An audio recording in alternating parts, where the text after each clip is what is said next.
In 2009, I was visiting a friend in Marbella, Spain, when I heard that William Shatner was in town. The following day, October the 1st, the Marbella Film Festival was showing William Shatner's Gonzo Ballet, a documentary he'd produced. The subject was Common People, a ballet by Margot Sappington, set to music by Shatner and Ben Folds. The two men had made an album called Has Been, which opened with a cover of Common People, originally made famous by Pulp, the British band. Because I was a journalist, I talked my way into the press conference, and if you keep watching to the end of the video, you'll see what Shatner did when he arrived at the festival.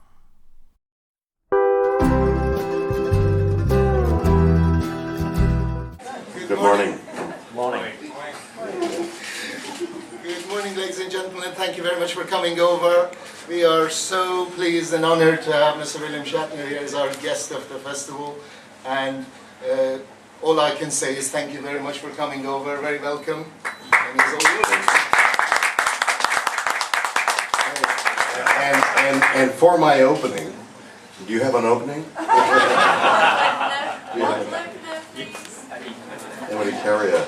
He carries an opener. Oh, there you go. Oh, there you go. I'm just going to use paper. What? Paper. Thank you very much for that delightful expression. And I'm very happy to be here at the 5th, yes? Fourth. This is the 4th. That's the fourth. The 4th annual, where am I? Marbella. I had been mispronouncing it at home. Marbella Film Festival. It's delightful. Couldn't ask for a better film festival, nor a better location. And from what I understand, it's some wonderful films that are going to premiere here. So it's a delight to see you all. And I'm here because I made a documentary about the making of a ballet, and we think it's a terrific film, and it'll open tonight. Does it open the festival? That's correct. So it's the first film to be shown at the festival, and that's very prestigious, and I'm delighted by that. And my wife, who is upstairs still recovering from a great deal of traveling. I was going to say something funny like a big meal last night, but actually it's because we're jet lagged. But I'm not. I shone a flashlight on the back of my legs. You know about that? Oh, there's a whole new theory about resetting your circadian clock by shining light on the back of your leg. Did you know that? It sounds mystical and it sounds primitive, but I'm awake. See, anyway, why don't we start off by asking some questions, and then I'll ramble on from there. I'd like to know because you do talk about the mystical, yeah? The mystical, yes. Now, the reason behind why filming a ballet, why did you choose that? Why the ballet? Yeah. All right. The story of Gonzo Ballet, which is the name of our documentary, hour-long documentary, is a name I chose because I couldn't think of anything else. And because it is unique is very difficult to achieve, but unusual, I guess, is not. Very unusual film, in that I had written with a really wonderful and, in the States at least, well-known musician named Ben Folds. I had written an album called Has Been, and it was very well received and was out there in the commercial area for about a year, when I received a call from a ballet company in the northern part of the United States, Milwaukee, and they wanted to do a ballet to certain of the songs. and I agreed, and then at some point, as they were developing the ballet, it occurred to me that it might make an interesting film, or at least something I might treasure. So I sent a lot of cameras up there, and a lot of cameras shot for a period of time, and then the choreographer, Margot Sappington, was interviewed. We watched her design the ballet, then we talked to her, then we talked to me, and then we talked to a large variety of people who had things to do with the film and the dancers, and we show the dance and the making of the dance and the songs and the musicians all contributing to a entertaining, if you will, hour of this ballet. And that's how this documentary was made. And in trying to find a name for it, the word gonzo, meaning sort of edgy, ballet, which is a conflict in terms, seemed like an interesting thing. Mr. Shatner, Alan T from Talk Radio Europe, Movies and You. We're a local English language station, and I've been doing some interviews over the last couple of weeks talking about the music as well as the film. A lot of interest in Common People, track off the album. Yes, Jarvis, wonderful comments have been coming through saying, "Wow, what a difference!" And they've been saying it's a great, and it's the first time I've come across it. I think a lot of the people here will be intrigued by the music and the ballet when they see it. Wonderful, thank you. How did some of those ideas, or picking the songs, how did they come to you? Doing Common People that Jarvis Cocker made. Well, it's a great introduction. It is, and Common People is one of two songs that I didn't write. But the interpretation though was extremely good. Yes, Common People is the first song on my album. Was a song that was made popular in England some years ago, and we reinterpreted it. Ben Folds knew the song. I'm not going to use the word sing. The way I'm into music is I sort of relate poetry and music together. If I have any skills at all, it's with the spoken word. So the spoken word has a rhythm to it. Look no further than Shakespeare, but you get a beat, an iambic pentameter there. But there are other rhythms to words. The onomatopoeia of words, and then beyond that. So that lyrics to songs have their own rhythm. And if you can find the rhythm of the song and the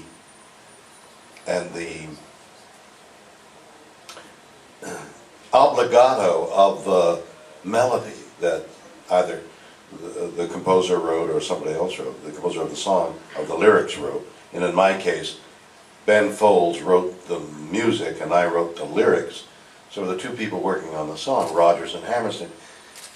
If those two things work together, if the lyrics and the music work together, you have something really extraordinary that people either recognize consciously or unconsciously. The song becomes a hit, or a classic, or a standard. That's what I think happens in these standard songs. The lyrics and the melody synthesize, and the whole is better than its parts, larger than its parts. So that's what we hoped happened on this.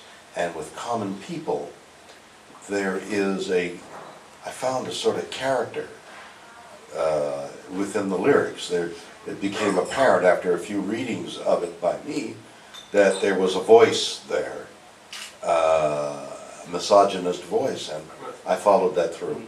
And there I was rock and rolling, but as an actor. So it was an interesting combination. Mr. Shatner, British Forces Broadcasting, thank you, Captain. You must get requests all the time to go all over the place, do you? For us as you this. Marbella. Well, where did you come to Marbella? Why did you pick this day? Yeah, I'll do Why that this one? Yeah. Try saying Marbella. You know, just Marbella. You got to go to a place called Marbella.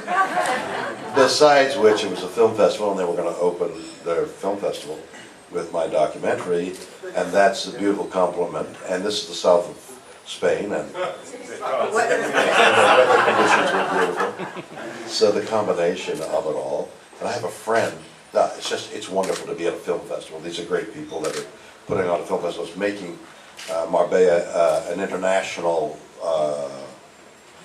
point of travel and bringing great things to the area that doesn't need it because it's such a beautiful area anyway.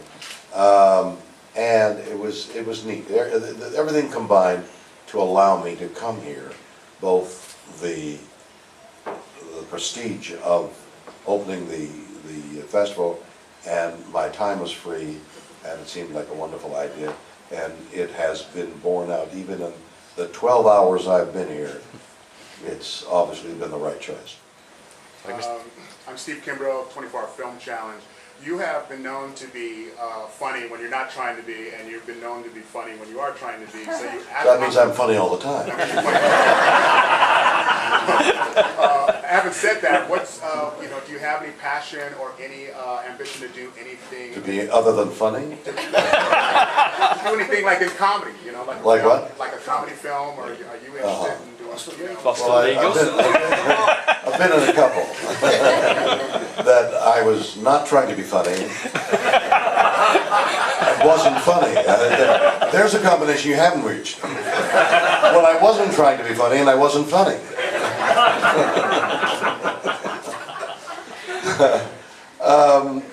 Being funny, I don't know whether I've ever been funny when, yes, I suppose I've been funny when I didn't mean to be funny.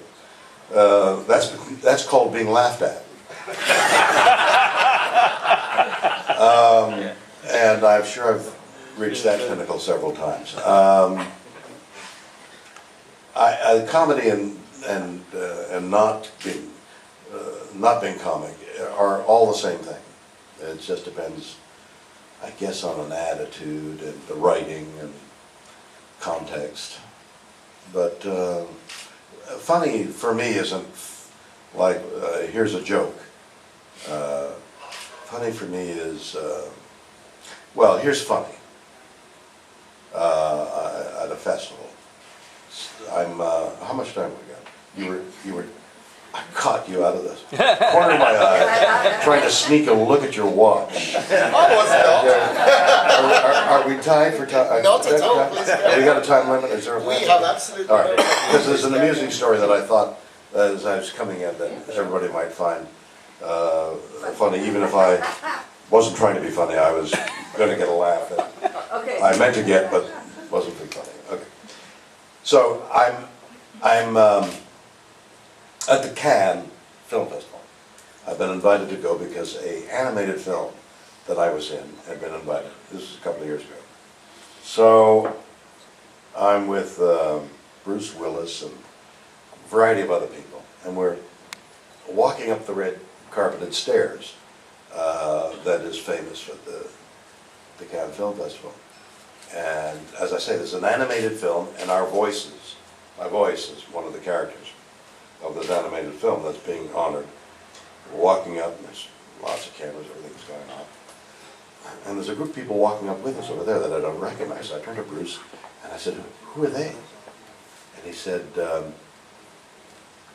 "They're the French actors who dubbed our voices. They're French." I said, "Well, wait a minute. We're walking up the stairs. We're the voice only on the animated film, but it's their voices. So what are we doing here?" That was my introduction to the Cannes Film Festival. Talk about being funny when you didn't want to be funny. That was it. Next question. Mr. Shatner, Yes. I want to apologize because I only speak English just a little. But In Spanish. I want to apologize. I understand you. Thank you. Well, how many times the people around the world say to you, Mr. Captain, about the Star Trek? Or now maybe a lawyer, Mr.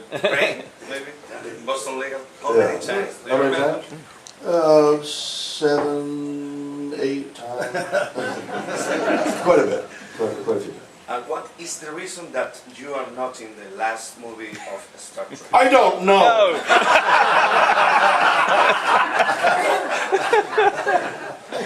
I have the director, producer's name is JJ Abrams, and he talked to me early on, and I don't know what he was talking about. Came down on the set of this movie, this series I was shooting called Boston Legal. Is that playing in Spain?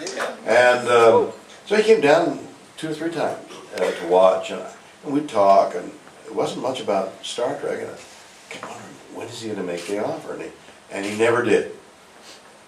So, because I was acquainted with him, every so often I'd call him and say, how's it going? Why aren't I in the film? And then I began to text him. Heard the film's doing well. And then of late, now the film's over, he had said something, I want to talk to you, I need to talk to you. So I kept texting him, haven't heard from you, and he'd text back, going to call soon, and it was, I haven't seen him in 2 years, but there's this magic of texting.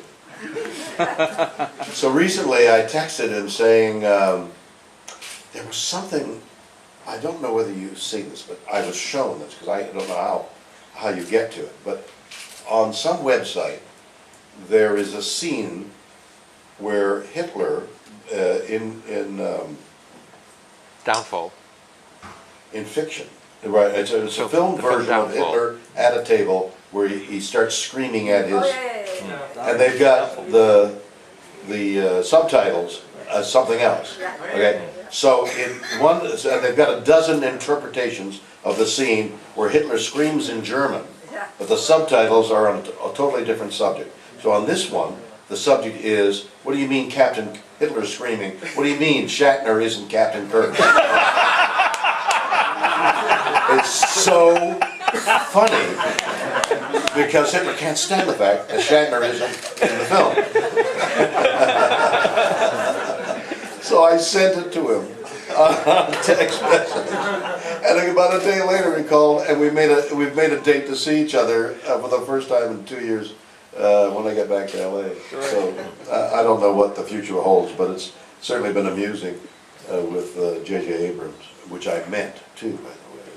You stay in the same town that 10 years ago when Ben Folds played a concert in Marbella. Wait a minute, Ben came out here? Yeah, 10 years ago. We played the piano all the time. He's fun, he's great, he's a great entertainer. I did a rock and roll, he'd come to Los Angeles and had asked me to go on stage with him. Actually the second time, but this last time we did a half an hour of my album, of our album, his and my album, Has Been. I did a half an hour in front of his audience, 2,000 to 3,000 people, rocking and rolling, at the end of which we had, the audience kept applauding, and we had no other numbers to do. I didn't know anything else. So there was a half an hour of people applauding, and we couldn't go back out on stage. I lived a rock and roll experience with Ben Folds. Mr. Shatner. Are you going to continue as a filmmaker or a documentarian? Filmmaker, I have a script that I want to make. Getting money these days is very difficult. So that's one of the things that happens here at this film festival. People come to the film festival with an idea, looking at some of these independent films with the possibility of linking up with the maker of the film and getting financing going. So there is a milieu of ferment here that hopefully will result in money and talent meeting each other. I don't think that'll take place in my case. But what kind of film is it? Me? Yeah. It's a comedy where I really mean to be funny. Mr. Shatner, David Ryan, freelance. How much dancing have you done in your career? And I've done a lot of tap dancing around people. Well, professionally, what do you admire in other dancers, full-time dancers? Well, dance is one of the great arts. it condenses all our fumbling movements in life, distills it into line and rhythm. It's as beautiful a exaltation of our humanity as is poetry and painting and music. The dance is one of the exultant things that we should all know a great deal about, and not many people do. Okay, well. Can I ask one last question? While you're here, is there any chance of you visiting actually Gibraltar? Is there a chance of me? There is a good chance of me visiting Gibraltar. Excellent. I am going to go. Can I just ask you, Mr. Shatner? Obviously, we also remember the wonderful series, the original Star Trek series, and you were talking earlier about has-been and talking. Of course, you really did start the whole thing with those immortal words that started off with the word space. Would you just like to sort of say one line of them here for us? Space. How's that?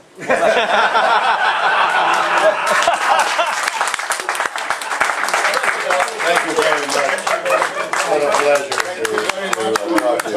And thank you very much, ladies and gentlemen, for coming. Don't forget at 7:30, Mr. Shatner is actually opening the festival ceremony down by the Portman Cinema. So Please come. It'll be a lovely experience.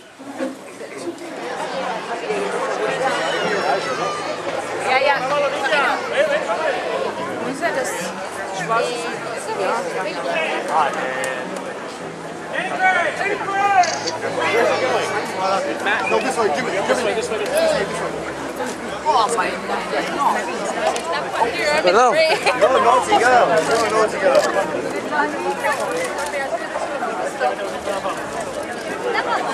Guys, you put your photo taken here. Watch it. Okay, guys. Hang on. Let me just organize it. Let's go. This way. The photos.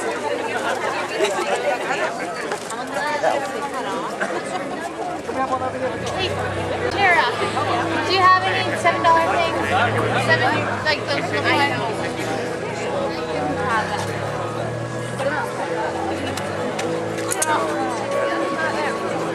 Do you have any? Oh, you don't have any? Wait, you have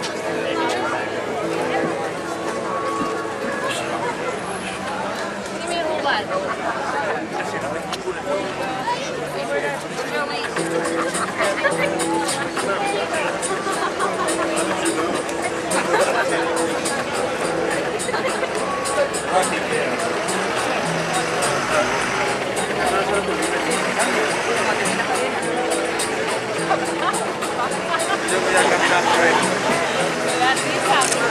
Ya está divertido.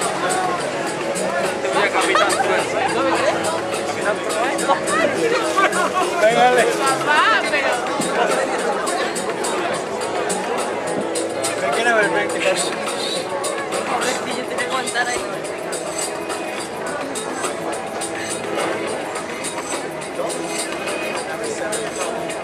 Papá, venga, vamos.